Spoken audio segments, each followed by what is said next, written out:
If you go and you watch the TechCrunch pitch, there's a judge at the end of it, and he asked, "What's your vision?" And I was like, "Our vision is to run the internet." Mic drop. Matthew, I am so excited for this. I've wanted to do this one for a while. So first, thank you so much for joining me, Stay. I'm happy to be here, although I feel a little bit like a cheap date. I get all these, I see your posts where you're saying like you had to email, Benioff like 70 times before he wrote back. I simply reply to one tweet, and the next thing you know, I'm on a podcast. So anyway, hopefully next time I'm going to be harder to get. And you strongly disagreed, Matthew, yes. Which is a much better way to start a podcast, though. I think it's fantastic. Before we get into the debate, let's call it, take me back to when you were a child, Matthew. What did you want to be when you were growing up? A magician, I think. Why? I don't know. Both my parents were this isn't how they would have described themselves, but they were both entrepreneurs and both bootstrapped entrepreneurs. They weren't going and talking to people like you. They were building, small businesses, and had a lot of both, success, but also a lot of failure along the way. I think as a result, I didn't really ever know how to apply. I didn't know how to do anything else. Like I didn't know how to apply for a job. I just assumed that, kind of what you did when you were an adult was you started businesses, most of which failed, but sometimes they occasionally worked, and you hopefully made enough money to put food on the table for your family, which is what my parents were nice enough to be able to do for me and my family. How did you first make money? I ask this of every founder that I meet on the investing side. I think it's very indicative of one's mindset. I mean, the first thing that comes to mind, and I don't know if there's something earlier, was in about fourth grade or so, I had access to a bunch of illegal fireworks. And I would sell them at school, which made me really popular with the other kids, but not so popular with their parents. And so I think that probably something around that. There are a bunch of, again, sort of strange little entrepreneurial things that we did in school. Although, again, it was none of them were necessarily big money makers, but that was probably the first thing that I charged someone money for. Final one before we actually get into the meat. What was the aha moment for Cloudflare? When was that? I'm starting the company, we're doing this. I had started another company that was in the anti-spam space. Was not particularly successful. Still kind of muddles along, but wasn't particularly successful. And we had a really amazing engineering team without a whole bunch of amazing things for them to do. So we would come up with these sort of side projects that were just various things to keep the team busy and entertained. So we predicted the winners at the Sundance Film Festival in advance using Bayesian statistical analysis. Today we'd call that AI, but it's all just statistics under the hood. We built a browser plugin that would switch your Google cookie with other people. This was before Gmail and those things. And the idea was it's really hard to keep Google from getting signal, because the very nature of if you type something in, it's what you're searching for. But the best, so that you can't eliminate signal, but if you can throw enough noise at it, that's another way to prevent tracking and preserve privacy. So we had that, which was called Lost in the Crowd. And then we actually, for Paul Graham, who's someone a lot of your listeners will know, Paul, before he started Y Combinator, would host a conference at MIT called the MIT Anti-Spam Conference, and he would invite me to come out and speak. And one year I was trying to figure out what to talk on, and I was talking to an engineer on our team at Unspam, which is the name of the old company. And I said, hey, could we build a system that would track basically how spammers harvest your email address online? And that turned into something called Project Honeypot. It allowed us to pull together a bunch of data, like things like if somebody is, a spammer for Viagra, are they also spamming for, fake university diplomas? The answer is no, by the way. People tend to specialize. What's the length of time between when a spam crawler harvests your email address and then when you get the first spam message? It averages about a week, but sometimes it's been as long as 6 years, and sometimes it's been as short as a few seconds. And so we could track all of that. We built this thing, gave kind of a talk at Paul's conference, got written up in Wired and a bunch of things, and then sort of put it in the corner and forgot about it. And over the years, about 100,000 people signed up for this thing. The number one request was, can you not just track the bad guys, could you actually stop them as well? And to be totally honest, like I ignored that. And we were like, that's a dumb idea. And then I had taken a sabbatical. Why did you think it was a dumb idea? Because I don't know. I was like, that sounds hard. And at the time we thought it would have to be software where it would be like a Apache plugin and writing Apache plugins, and Apache was being updated, and it just didn't seem like there was a really clear path on how to build it. It also seemed, like it was to do it would be really kind of big and hard, and that sounded daunting. And then I'd taken a sabbatical to go to business school, largely because the company that I started got sued, and it was a whole big thing. I met Michelle, who was Michelle and I started Cloudflare, but I met Michelle, and Michelle was just clear was the person I should start a company with, which is something we can talk about if that's of interest. And I was trying to pitch her on idea after idea after idea, all of which, by the way, in retrospect, were terrible ideas. And at some point, I was telling her about Project Honeypot and how people wanted us to build the thing to stop it. And it was actually Michelle who was like, that's the idea, we're building that. And so it wasn't really even my aha moment, it was actually Michelle's. I mean, clearly you're not a VC, because then you'd take credit for everything. My question to you is, and there's a couple that I have to spin off from that, is often we're told you have to love what you do, and it has to be kind of the central passion of your life in entrepreneurship. Do you agree with that statement? I will say that this is the first job I've had where I haven't been imagining what else I could do. And people now are like, why do you still, work at Cloudflare? And I'm like, because I can't imagine anything where I'm happier and can have more impact and make more of a difference in the world. You end up spending a lot of time on these things if they're successful. And so you either, I think, have to really love what you're doing, or you've got to fall in love with it, because otherwise it's going to be tough. But I don't think that if you had asked me 14 years ago, was the thing that I cared about most in the world helping defend the internet, I would have probably said, I would have said no. But I think having then spent the time doing this, I fall more and more in love with our mission and what we're doing as a company every day. Do you ever get a hard moment of like, what now? Cloudflare is a $19.6 billion market cap company. I think it was when I checked yesterday. You're a public company. You have an incredible team. It's like, now what? Do you ever get that? We just celebrated our 13th anniversary of launching, which we think was our birthday, which was on September 27th. And I was in our office in Austin, and we had a little birthday party with a cake and things. And I was talking to an engineer, and they said, hey, what do you think you're going to be doing, 13 years from now? And usually when people ask that, they ask it on a more civilized time frame. And my answer is always like, I'll be at Cloudflare, because I can't imagine anything else that I would do. And I'm 48. So 13 years from now, I sort of did the math out in my head, and I was like, I'll be 61. And I was like, wow, that's really old. And it was the first time where I thought, there is a right time to step away from the company that you founded. And I think there are people who have held on to it too long, and sometimes at the detriment of their company and some of the really smart people that could take the company over. You may have had some of them on your podcast, but on the other hand, it's hard to look out at successful founders, who really successful founders that have stepped away from the thing they started and are actually living a life that I admire. For a long time, I looked at Jeff Bezos.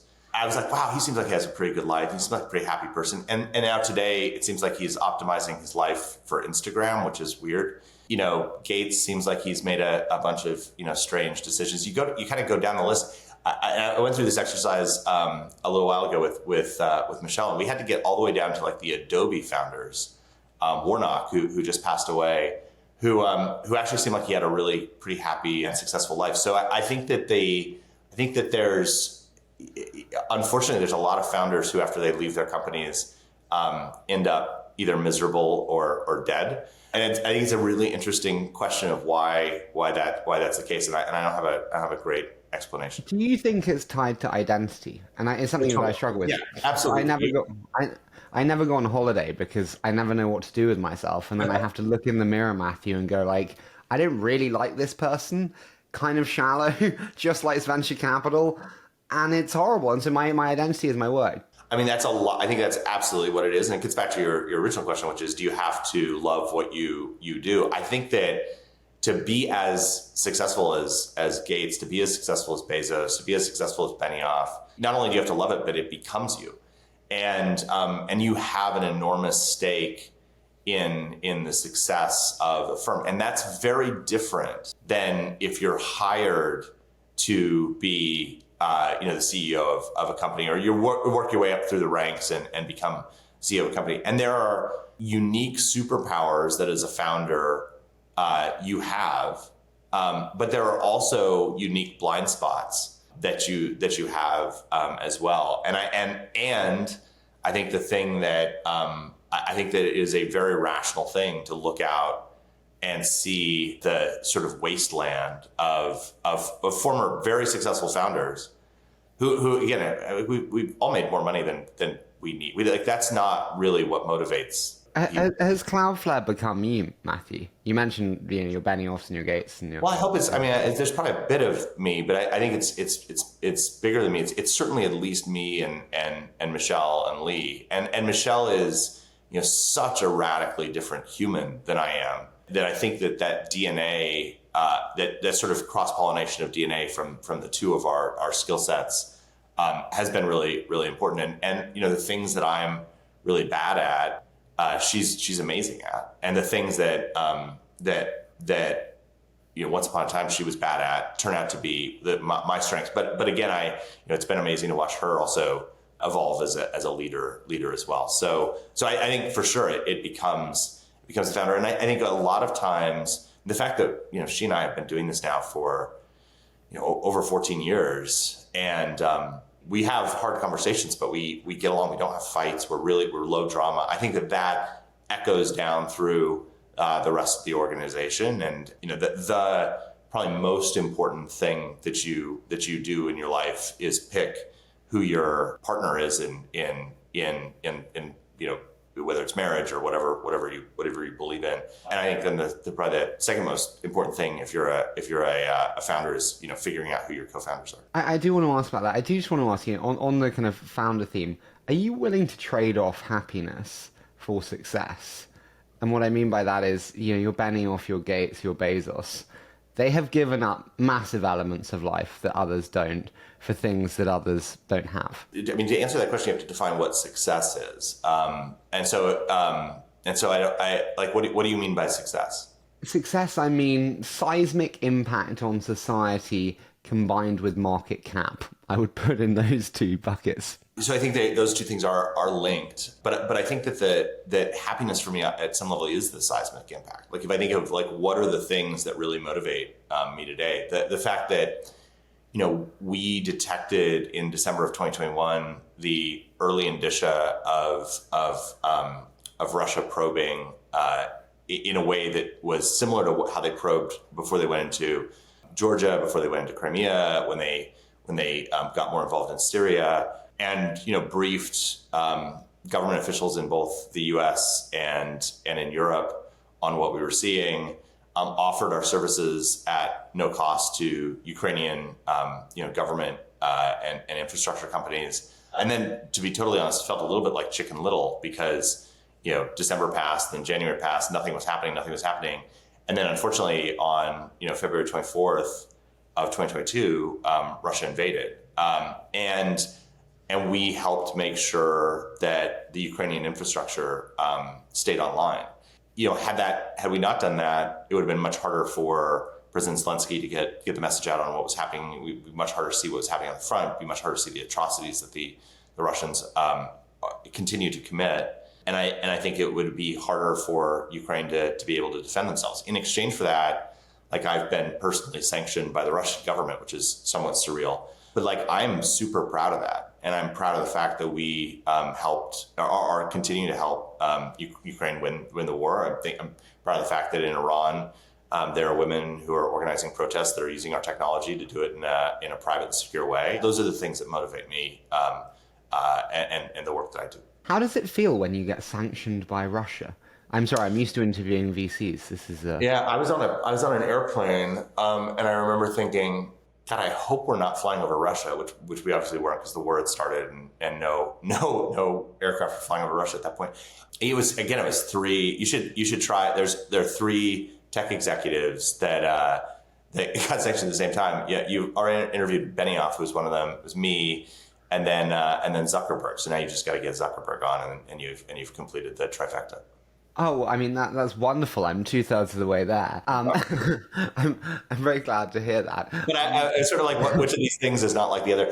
I think that success and anonymity is like the best possible thing. And I love that I've got that. So I think it would be a lot scarier if you're like Benioff walks down the street, people recognize him. I walk down the street, nobody recognizes me, and that's awesome. So great, you're doing this podcast then. If you're in San Francisco, it's a funny one. Can I ask you? I heard that actually there was a time when there was like a security incident, and you actually proffered your resignation to the board. Can you take me to that? That never happened. I mean, we've had all kinds of it's hard to imagine any threat actor that isn't trying to attack Cloudflare on any given moment. A senior government official once said that it's crazy. There are more people employed by the Chinese government to hack Cloudflare than there are employees at Cloudflare, and that was like, okay, I got a hill to go against. But I never offered my resignation. It was never asked. I have to ask. You've mentioned your co-founder quite a few times, Michelle. What's your biggest advice to others on partner and co-founder selection, having the great relationship you do with Michelle? This is an incredibly important topic. And, we're at a point now where other founders come and ask us for advice all the time. And one of the most common pieces of advice that we get asked is, how did you and Michelle split up your responsibility? And usually it comes from, I picked a co-founder, we're having a hard time figuring out who does what. I don't say this at the time, but what I think is, wow, they're doomed. Because if it's not totally clear, then it can become really, really bad. So let me take you back to my previous startup, which is called Unspam. Started also with two other people. And those two other people, basically I picked as co-founders because we'd had lockers next to each other in primary school. We were three white guys. We were all basically the same height. We all basically looked the same. We'd all grown up within a few blocks of each other. We were great friends going in. And by the time we came out the other side, I just still don't talk to one of the three of them, or one of the other two, I guess. The other one, I went years not speaking to. We fought like dogs. And what was interesting was, when two of us stepped away from operating roles in the company went on just fine without the two of us, because fundamentally the problem was the three of us were the same person. We were all somewhat kind of wonky, geeky nerds. You didn't need all three of us. And the reason, we might have made up different reasons to fight every day, but the fundamental reason we were fighting is that, we'd cast the die and I was CEO and somebody else was CTO and somebody else was effectively like COO. You could have just rotated everyone and it would have been the same, which was another way of saying that fundamentally what we were fighting over was who was in charge. That is completely different. So when I started at Cloudflare, I said, I've done this now long enough to know what my strengths and weaknesses are. And instead of picking someone who I'm friends with, let me pick somebody who is actually kind of the opposite to me. And Michelle and I weren't friends. We were in the same business school cohort together. There were 90 people in the cohort. If she'd had a birthday party and she'd invited 40 people, I would not have made the list out of the 90. If she'd invited 60, I think I would have.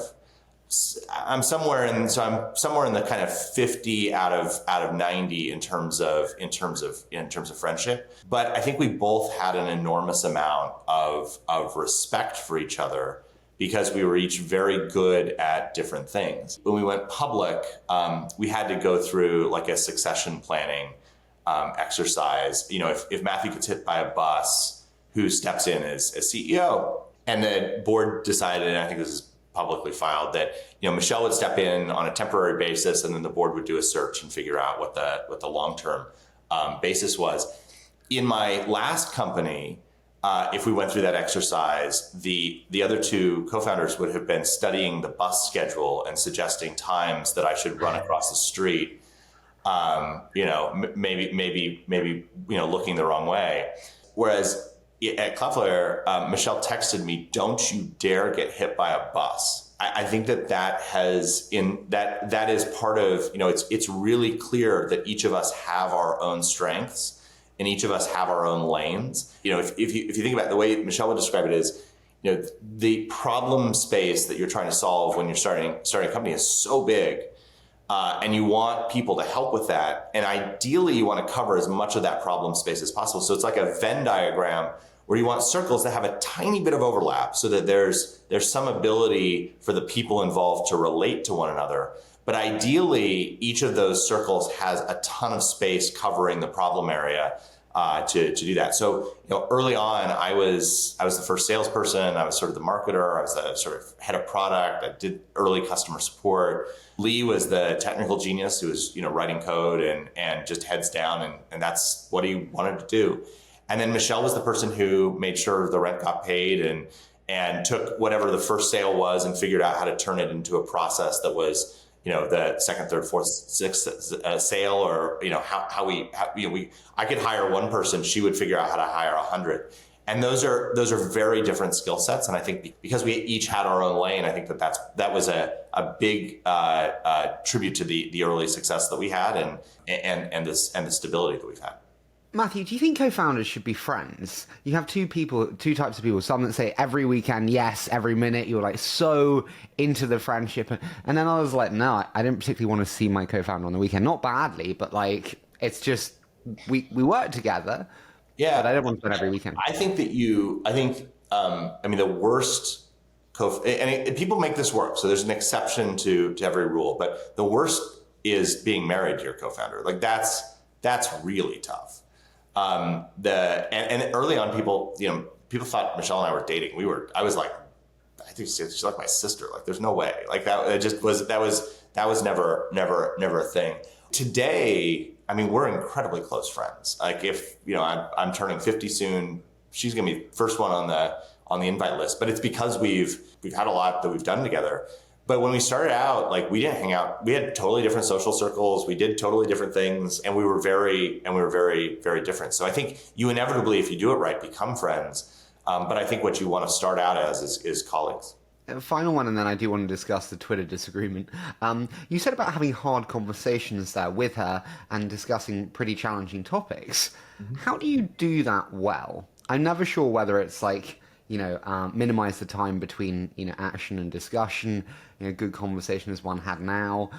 How do you do hard conversations well? I think you have to start out that, you each have the thing that you're an expert in, and you're the decision maker for that thing. So today at Cloudflare, as we think about things, when we have a question of what product to build, ultimately I'm the one who makes the decision on that. But Michelle has a ton of input and is helpful. But at the end of the day, it's my decision. On the other hand, when we think about marketing or sales or go-to-market or support or HR, that side of the business, those are all things where ultimately Michelle is the decision maker on those decisions. And she'll often come to me for advice. And again, sometimes we disagree, but she's the one that gets to make the call on those decisions. And it's because she's better at those parts of the business than I am. And I think that recognizing that allows you to, disagree, but then commit in a really good way. And then we don't revisit those things. We've had one fight in 14, 15 years. And it was, she hosted a meeting that she invited me to, and I thought the meeting was stupid. And so I was sitting in the, back playing on my phone and rolling my eyes and all kinds of things. And at the end, she pulled me aside and she said, "You don't have to come to my meetings, but if you ever behave like that in the meeting they have again, you're not invited." And I was like, "You're right, I'm sorry." And that was the end of it. And we moved on, and I've and have tried to be much more respectful in meetings ever since. So I think that's, again, I think it comes back to, don't pick the people who you had lockers next to in junior high school. Really assess yourself, think about what your strengths and weaknesses are, and look for people who maybe, again, you don't want to socialize with, but that fill in the gaps that you have. Like, I think this is where a lot of people get the diversity conversation wrong. I think diversity is something that they do because they look good in newspaper or some government report. That's not why to do diversity. The reason you do diversity is because more diverse teams win. People who have different perspectives and have different ways of looking at the world are going to see the things that you don't see. And so for the same reason that you want diversity in your stock portfolio, for the same reason you want diversity in a population of rhinos, you want diversity in what your original team was. And the fact that Michelle, Lee, and I were all such different people, I think has helped us build a team of different people. And I think that that's part of how we've reimagined the space that we've taken on and had a lot of the success that we've had. Do you think it's the same in terms of marriage? How does finding a romantic partner differ?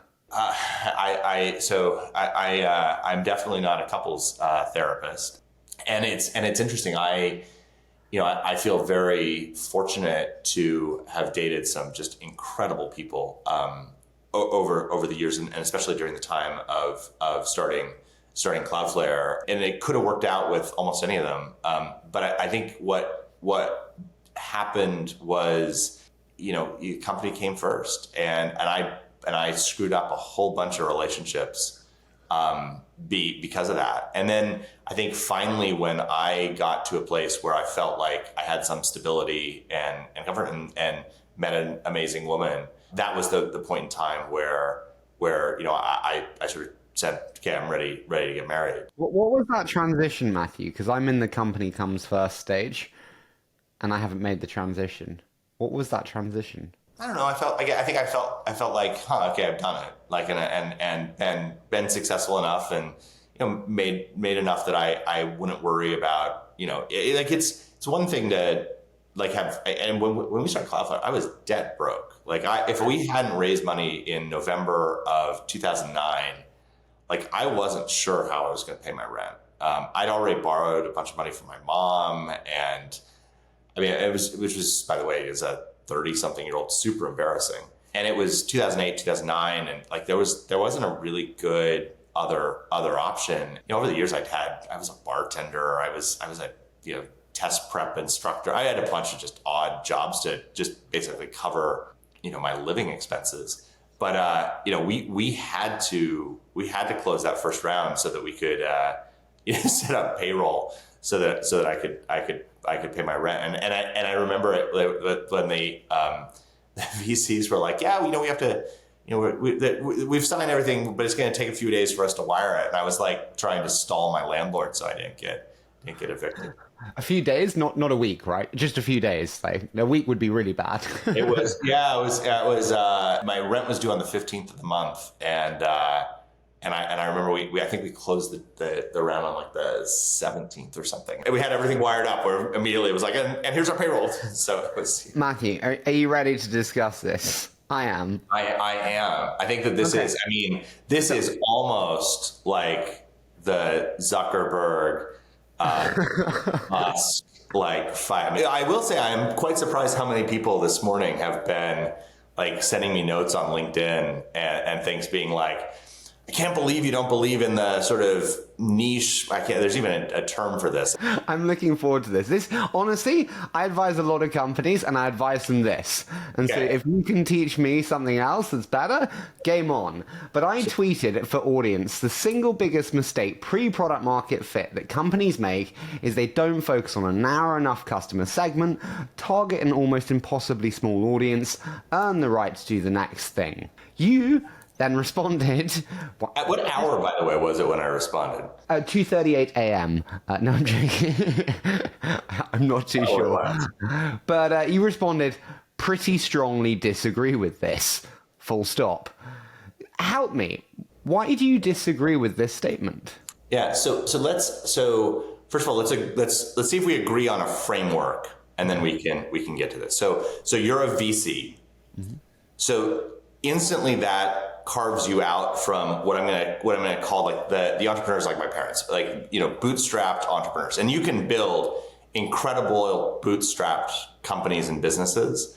And when you do that, oftentimes focusing on a niche is the right way to do it. But the context of the tweet, I think, from you was in the context of you're an entrepreneur and you're going to raise venture capital, and that's a different piece. Or is that fair? 100% aligned. This is for startups going on a venture fundraising path. Yeah, and so I think that the venture fundraising path, which again is not the path for everyone, it's not even close to the path for most people, but it's a path that has a certain set of characteristics and has a certain set of rules and has a certain set of outcomes that can be good and bad. So the next part of the framework I would suggest is, I think there are sort of three potential outcomes for businesses.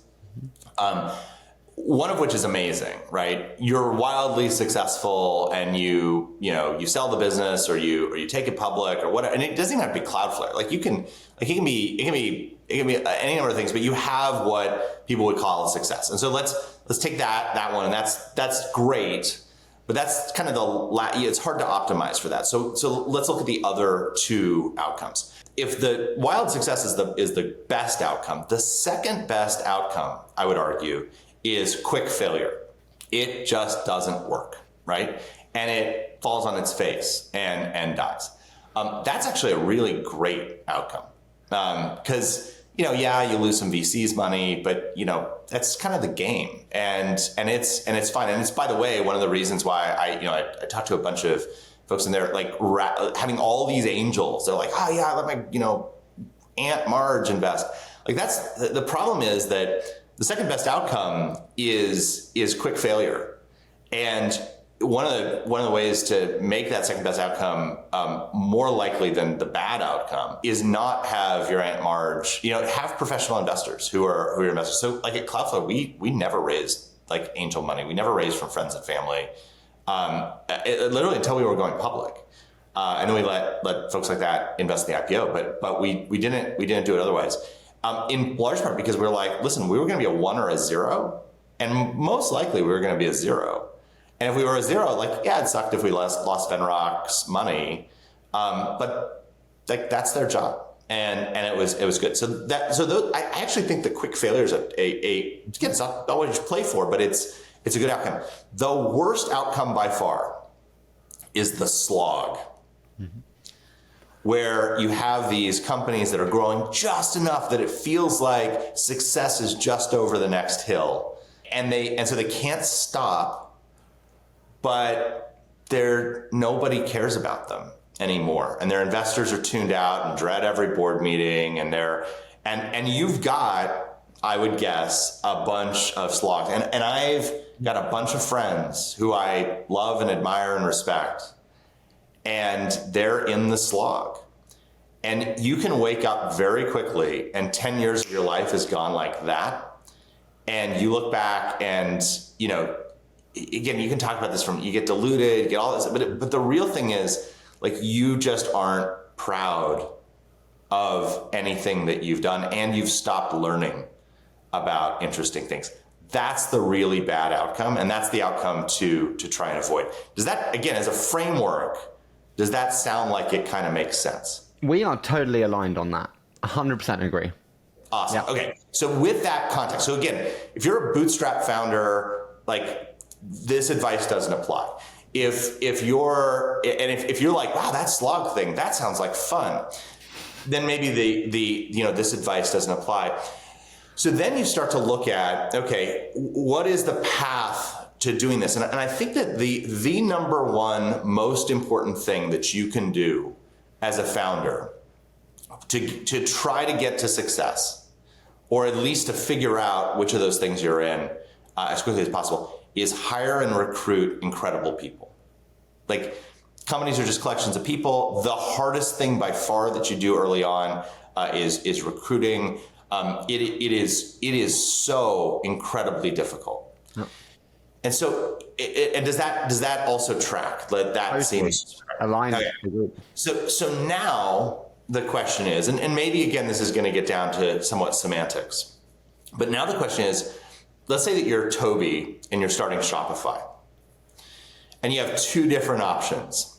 You can be like, I'm going to build software that's really good for snowboard shops in Ottawa, Canada, to sell snowboards. And you got to go out, because that's the impossibly small audience, the impossibly niche product. And now you got to go out and recruit people to do that. Versus, I'm going to build the thing that is the replacement for Amazon, but allow anyone to have control over their brand and their identity and give them the power to do that. Which of those pitches gets you better engineers? Honestly, I don't see it in that way. I think you have to show a journey from one to the other.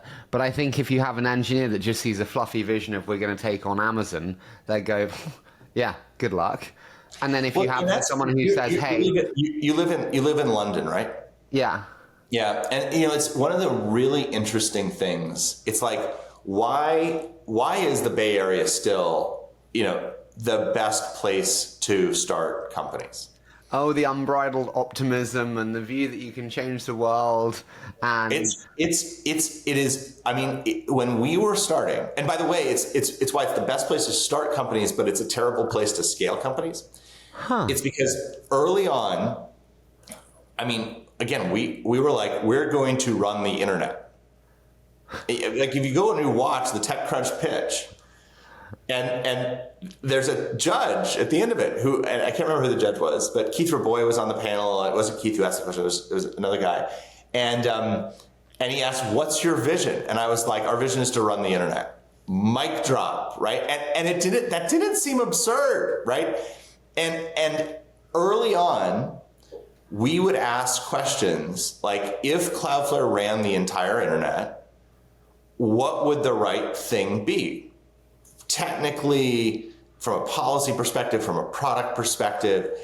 And because of that, we were able to attract incredible people.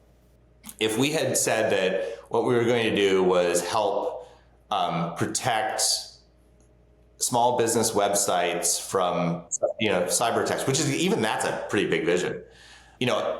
We would not have gotten the people that we got early on. But my point is, I don't think it's binary, Matthew, which is like, you can say we're starting here, and when we do this, this, and this, that leads to this unlocking, and we then have the greater chance to make it. So then you're still pitching then the big piece. And I would say also, it's really hard to know the thing that the thing is gonna work initially. So for instance, when Cloudflare launched, we had a problem, which was, we knew in order for this to be a big business, we needed to sell to really big banks and governments and financials, hospitals. We needed to sell like multi-million-dollar contracts on a regular basis, and that's what we do today. But in order to do that, we had to build models to give them some level of security. In order to do that, we needed to have data. In order to do that, we need to have customers. So in order to get customers, we had to have data. In order to get data, we had to have customers. So we had this chicken and egg problem. Yeah. And so we set out and we said, we're going to, launch with a free version of the service, and we're going to, just make it available to everyone. We didn't target who it was, but in the back of our mind, we thought that who would sign up for the free version of the service was going to be a bunch of startups and individual developers and things like that. And that's not what happened at all. And if we had really said, we're going to focus on this and start there, and constrained, and our marketing copy said, Cloudflare is a service for startups and small businesses, and did all those things. If we'd started with the narrow funnel, then we wouldn't have figured out what happened, which is we made it. And the reason, by the way, why that worked is if you imagine an XY axis, and the x-axis is sort of budget, right? And the y-axis is, how many cyber threats you face. There's almost a perfect line that is, the smaller your budget is, the less cyber threats you face, the bigger your budget, the bigger the cyber threats you face, with one notable exception, which is civil society and human rights organizations. We would have never thought to go talk to civil society and human rights organizations. And yet, when we open it up, civil society and human rights organizations have almost no budget, but they have huge, huge, huge security risks. And so when this company came along and said, hey, we have this free version of the service, sign up for it, all of a sudden they flocked to what we were doing. And because, again, we started with a really big vision, and we had no idea who would initially sign up, but it was open anyway. I mean, Yahoo could have signed up which would have been crazy. But they didn't, because it didn't make sense. We really had no specific focus. And that was what allowed us to find the market in a way which was very different than you would otherwise. But I think that's a very specific example related to Cloudflare, if we're being honest. I think no. So even the examples you gave, so the eBay example, you're like, eBay started with Beanie Babies. So I've talked to the founders of eBay about that. That's complete and utter PR retrospective BS. And the reason that a lot of stories look like that is because almost nobody wants, if you're you're the journalist that you said before we started that you don't like, nobody wants to tell the story of hugely ambitious entrepreneur sets out on hugely ambitious task and succeeds. What they like is the story of cute thing started small and then turned really big. So the Beanie Baby story is a complete and total made up PR.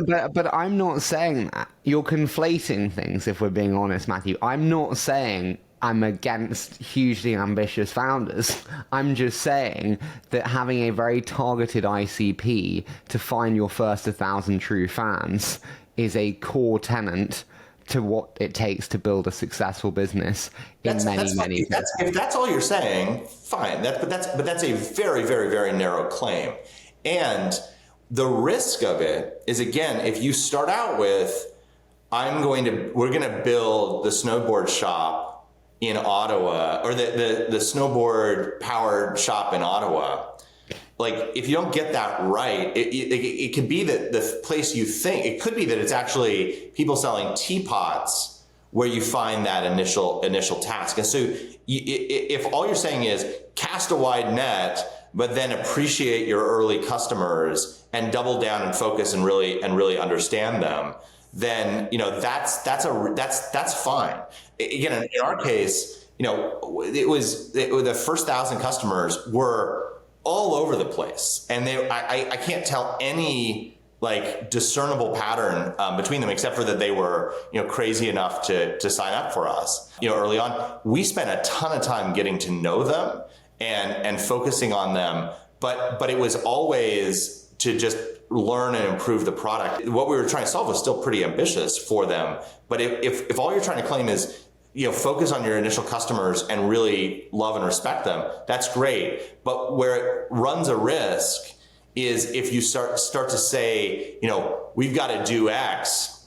First of all, you'll attract people that think X is, even though you say the journey is much longer, that they'll think that that's the end state. And then secondly, it might be that you start to optimize for that end state where you're like, yeah, we're going to have the snowboard wax module and the bindings module, and we're going to focus on those very niche-y things, which turn out to actually then hamper you in terms of building towards that generic larger vision. So again, if your claim is small as it's sounding like, then yeah, but then it's impossible to disagree with. It is very hard to find an actual startup founder that started out saying, we're going to do this small niche thing, and then it grew into this big task. Almost everyone early on, it's why founders, can come across as so crazy, is because of the fact that they do have these wild, big visions. I get you, but they start off with a very specific ICP, which is what I'm saying, which is 1,000 true fans, which is, if you look at any fintech, often it's kind of remittance payments, it's cross-border transfers. Those are huge. Those are not niche. Like, but they are when you look. They are when you look at European spending patterns in Eastern European countries for look at all that. under 30. Yeah, but it's the bigger challenge that I see is that typically founders actually set the box that they're shooting for much too small. Where I just got a pitch from someone who I have a ton of respect for. Is building something. And you think about, even if you're wildly successful at this, it's just not that big a market. Does it unlock something else? Does it open the door for them to be able to do another product? Maybe, but it is. There's Ray Rothrock is one of the early investors in Cloudflare, and he said, usually you start a company that he backs. He's like, usually you start with this big vision, and it just gets narrower and narrower and narrower, and you end up in this smaller box. I think it's actually very hard, and I spent some time this morning trying to think of an example. I think it's really hard to find the counterexample of you start with what is a more limited vision, and what you're going to say is, well, your vision and where you start, those are different things. I think you got to be careful though, because it turns out where you start, people start to optimize for that, and you can find just local minimums, and you can spend a whole bunch of time on that local minimum. I think you really do have to articulate what that bigger vision is. I think it's very rare to find someone who said, I started out just trying to build, the platform for, people to sell snowboards, and I ended up building Shopify, or I started out, building that small thing. I think that's a very, very, very rare case. We're aligned there. I think we're totally aligned. And I have, when you're fundraising, you have to present the big picture. You have to present why. When you're fundraising, you have to present a big picture. When you're recruiting, you have to present a big picture. Even when you're just trying to keep your mental health of why is this so hard, you have to believe in that big vision. So again, I think that the being overly focused is, and the curse is that founders try and do all the things, they try to understand all four corners of the problem that they're trying to solve. But so I'm totally with you there, but you do have to show a tie back to where you are today and the proof points and milestones that you think you unlock over time that will get you there. And just run with me on this one. And on the customer acquisition side, we talked about funding acquisition, talent acquisition. Customers actually, generally, they do care where you're going long term, but they do also want to know about the efficiency that you've driven for existing customers. They want to resonate with your messaging today. If you're super horizontal product messaging, it's much harder to resonate with people. They want to resonate with your go-to-market. It's got to be a channel fit with them and how they engage with their product buying. And so actually, the here and now does matter there. Yeah, but if your claim is as narrow as you're making it, then yeah, sure, you're right. But then just any entrepreneur who's listening to this, recognize that Harry's claim is extremely narrow. And that really, again, that VCs want you to shoot for very big outcomes. They want you to take on tasks that, if they're successful, can get you sanctioned by Russia and find you in incredibly world-changing opportunities. And sure, there's a journey along the way, but the goal is not. And it is very rare that you build the small thing. And then it's like, wow, and then we realized we could build this bigger thing after that. When Zuckerberg starts Facebook, everyone's like, well, he was just trying to build something for Harvard. again, I think he has to be on your bingo card of, I don't know if you don't play bingo in London, but do you know how that game works? Yeah. It has to be on the bingo card of people that you have on the show, simply to ask, like, okay, sure, you were building the thing for Facebook, but what was in the back of your mind, how early on did you think, wow, someday we could connect everyone online? And my hunch is that was within the first week. I didn't disagree with that. Cool, we agree. Yeah. No, I think it's really important, again, for when VCs say something like, you need to focus, people can mishear that as like it's important to start with a small thing and be very successful in that small thing, and then from that, and stay within the four corners of what you do. I think that's the biggest mistake that the biggest mistake that entrepreneurs make is picking bad co-founders. The second biggest mistake that they make is not setting their sights on an ambitious enough target. And I think it's picking bad markets. There are some markets that are just shit, Matthew. But that's for sure. I guess that's an ambitious enough target, right? It's like if all of a sudden you have cornered the market on providing services to sell people like me a new car, like there just aren't that. I mean, that's a bad market. Like, even if you're wildly successful, it's just not a big enough thing. Matthew, is there any other BS that you hear from investors you see on Twitter that you're like, God, I wish these guys would just not? Oh, I mean, there's a ton. Like, it's Michelle and I just went back to TechCrunch Disrupt, which was a few weeks ago. And I remember we were like, I wonder if anyone still comes to Disrupt, because we don't really think about it anymore. And you walked in, and it was record attendance, and everyone's there, and everyone's sort of there's a lot in the early stage startup and VC ecosystem that's a lot of sort of the court intrigue of, what does Harry think about this, or what does I don't know, Keith Raboy think about this, and I have to confess I haven't thought about that in a really long time.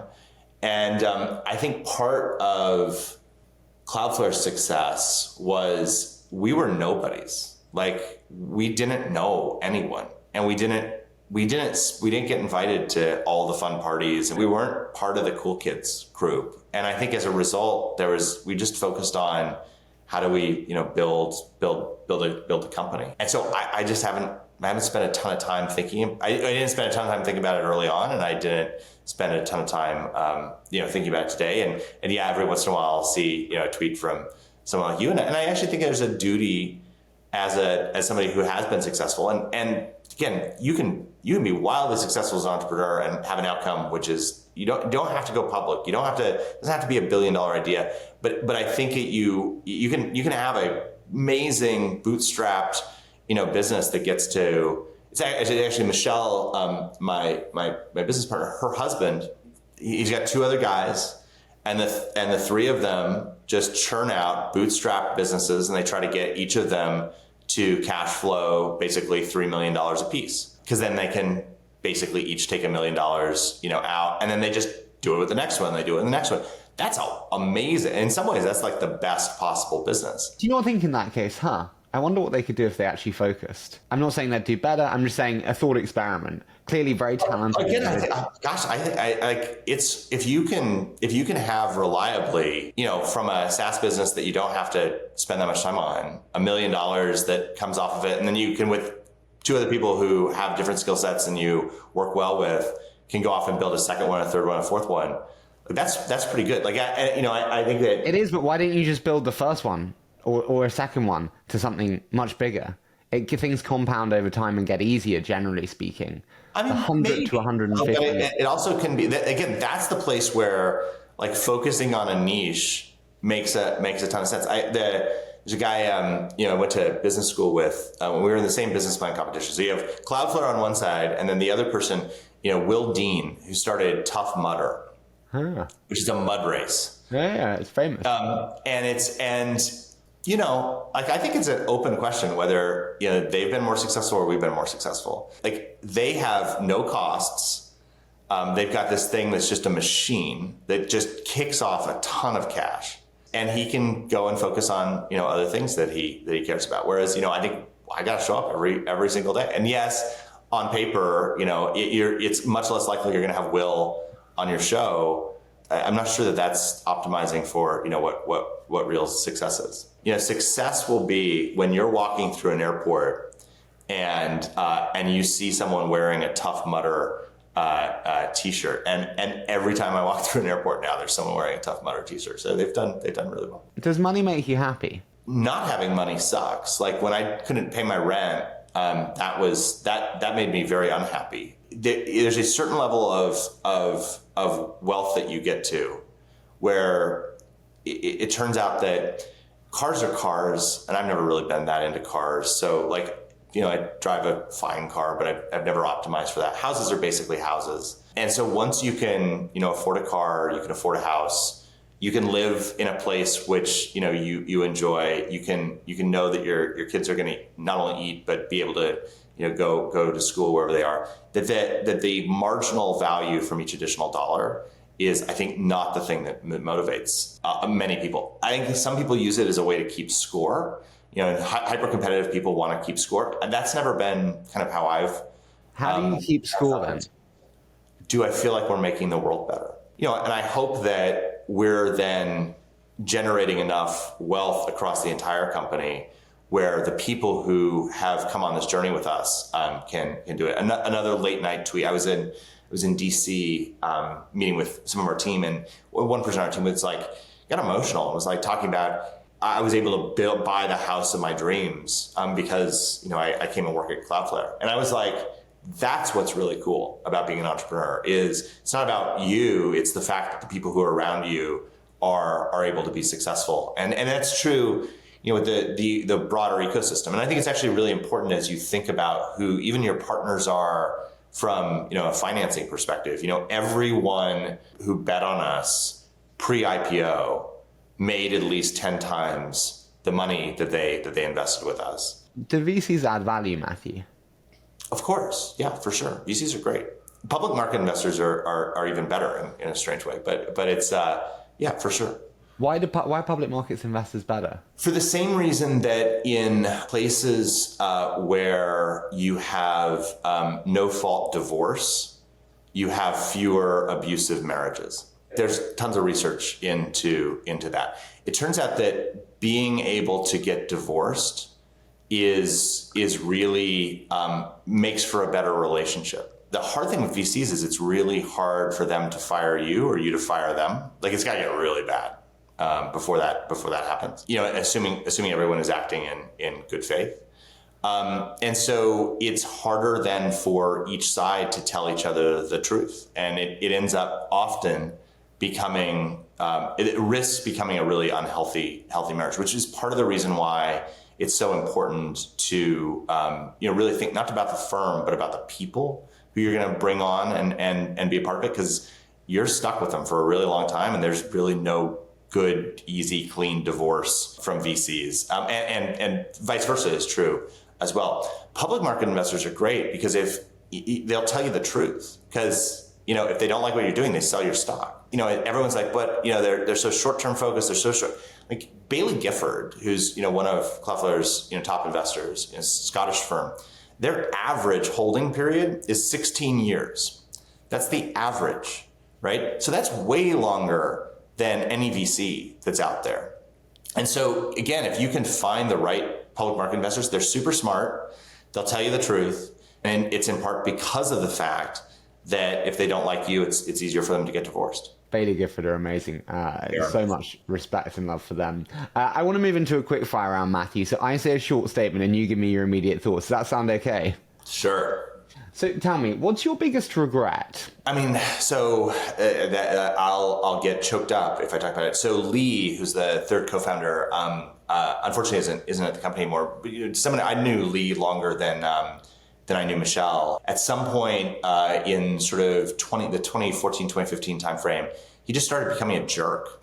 And it was hard because it was like he was just being a jerk and at work, and it was incredibly disruptive. We burned through a lot of great people because of his behavior. I assumed that it was because, he'd made some money and he basically been married, had a kid, and then he got divorced and, married someone from work. And I figured he just was sort of like, some people are successful and then they become jerks.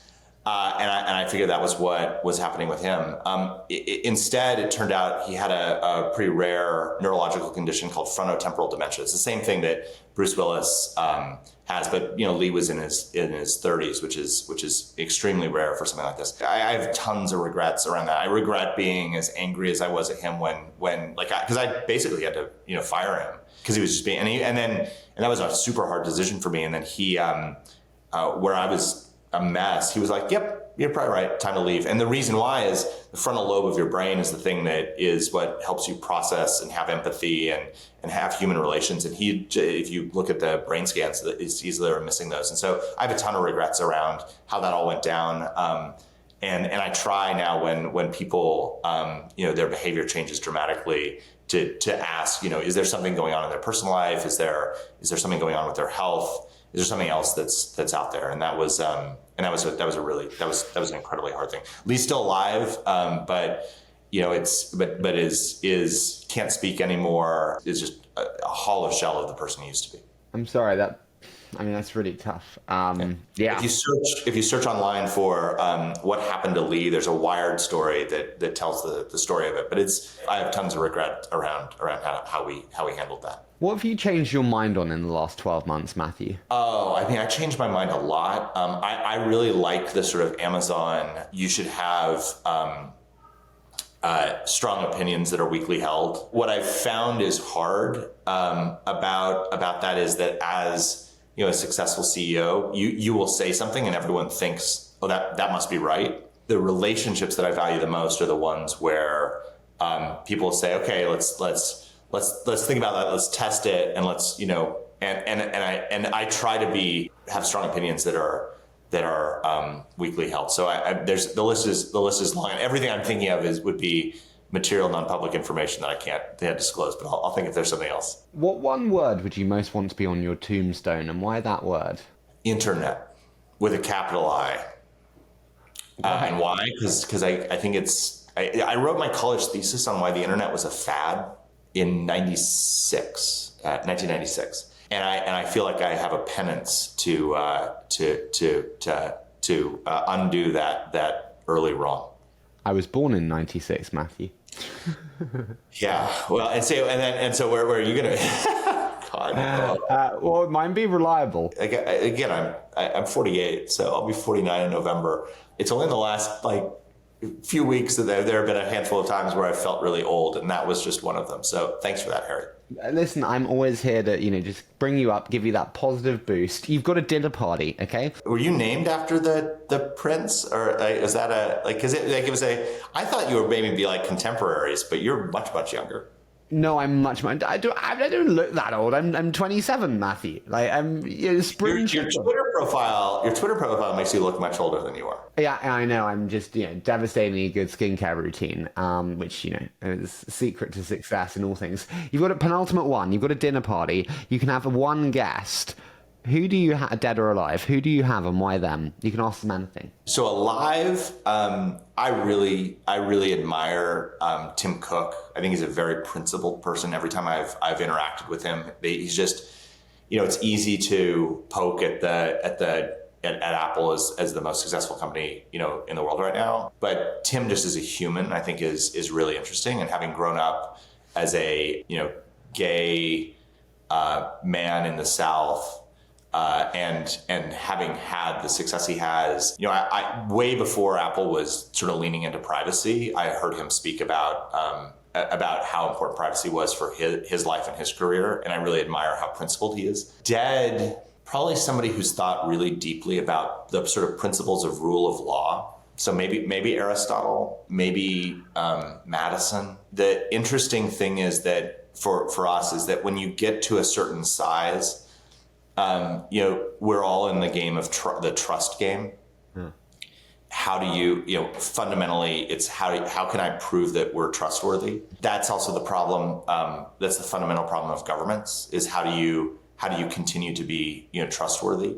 And I think people who have thought about those challenges and really thought through how you put in place systems that create trust, I think those are really interesting people, and I'd love to have conversations with them. Final one for you, Matthew. If you look at where we are today, which is circa 20 billion market cap, give or take, depending on the day, 10 years' time, what needs to happen for Cloudflare to be a $200 billion company? I was hanging out with Parker Harris, who's the other co-founder of Salesforce. And this was right before the pandemic. It was January of 2020. And I was reflecting on the first 10 years of Cloudflare. And every single day that including weekends and holidays, I did the math, and at that particular time, we had generated something like $7 million in shareholder value every day since we had launched, including, again, weekends and holidays. And I was like, I wonder how that benchmarks against other firms. And so I looked at Salesforce, what they had done over that same 10-year period, which was the second 10 years of their life. And I did the math, and every single day, including weekends and holidays, over that same period of time, they had generated something like $48 million of shareholder value, which is extraordinary, like, if you think about it. And I told Parker that, and he's like, "Wow, that's so cool. I never thought about it that way." There is something really incredible about subscription businesses. I think it was Einstein, although it might be miscredited, who said that the most powerful force in the universe is compounding interest, and SaaS businesses have that natural compounding effect to them. And so, I think that as we look forward, we're on a path from $1 billion of revenue to $5 billion of revenue. That's inevitable that we'll get there. It's just a matter of how long. And I think that, if you're solving big problems, if you're and as big as possible, unlike what Harry suggests, and if you're working on things, and if you have a business model, which is, again, SaaS business models are amazing because they inherently compound. Those are the ways to build very large, iconic companies. And I think you're going to see us and many others over the years to come get to $200 million. And by the way, that's still not success. We have a lot to go after that. Listen, Matthew, I'm so thrilled that you did comment back on the tweet, regardless of agreement or not. I've loved doing this. And being your cheap date. Like everyone else, you got to email like 10 times. But me, I'm just like, sure, I'll come on. Benioff 53 times. Unbelievable. He made me wait. But Matthew, thank you so much. And this has been amazing. And I'm spilling all over myself now, so it's good that we're at the end. Anyway, great to meet you. Next time I'm in London, we'll have to go grab a beer.